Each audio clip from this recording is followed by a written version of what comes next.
No niin, nyt olisi myynnissä tämmönen Craftmanin ajettava ruohonleikkuri ja sieltä löytyy todella tehokas 23-heppanen Brixstratonin moottori ja siinä on mukaan myös tää keruulaite.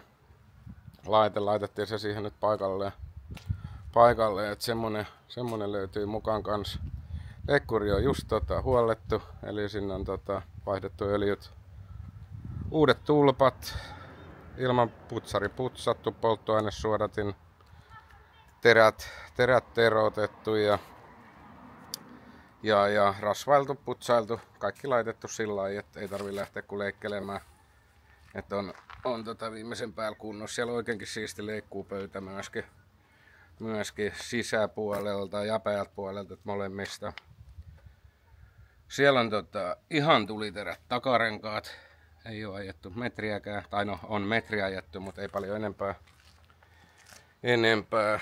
Molemmilla puolilla on uudet. Just otin lapu irti kyljestä äsken, kun tää kattelin. No, etupyörät on vielä ihan suht ok. Ei niissäkään niinku sillä tavalla hyvin pysyy ilmat ja vielä kuviokin.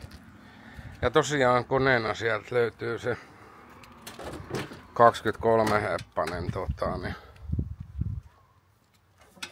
Brixin kone, eli sieltä ei sitten teho lopu niinku, ei millään. Tämmönen kone kyllä sit jaksaa missä heinikossa vaan. Ja se on muutenkin sit konetilaltaankin oikein siisti. Akkukaan ei näytä kauhean vanhalta, että luulee, että sekin on siihen hiljakkoin varmaan laitettu. Ja tosiaan tää konetila on siisti joka puolelta. Ja sehän on sitten vielä hydrostaatti. Eli siellä on noin automaattivaihteet, eli se on portaatosäätö, että kaasu vaan säädetään ja sitten tosta vivusta voi vaan määrätä sen vauhdin.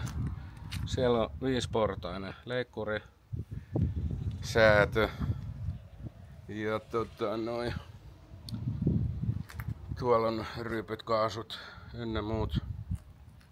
Ja tässähän mallissa olisi vähän isompi bensatankki, niin se on täällä takana ja siinä on oikein mittarikin, et ei tarvi tankkia kattella. Sielläkin on näköjään puoli tankkia valmiiksi bensaa, et ei tarvi sitäkään laittaa. Ja tossa on vielä toi valmistajan lätkäkin.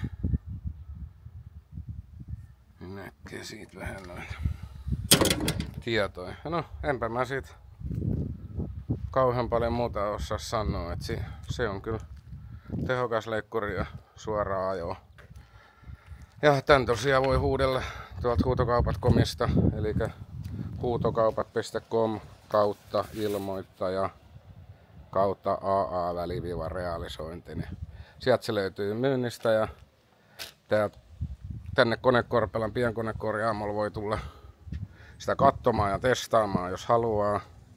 Eli täällä se on tosiaan huolettu ja laitettu muutenkin kuntoon. Ja yhteystiedot löytyy www.konekorpela.fi. Eipä kai siinä paljon muuta kuin huutelemaan ja tänne testailemaan ja katselemaan mitä kaikkea muutakin vehjet sieltä löytyy. Hyvä, kiitoksia. Moi!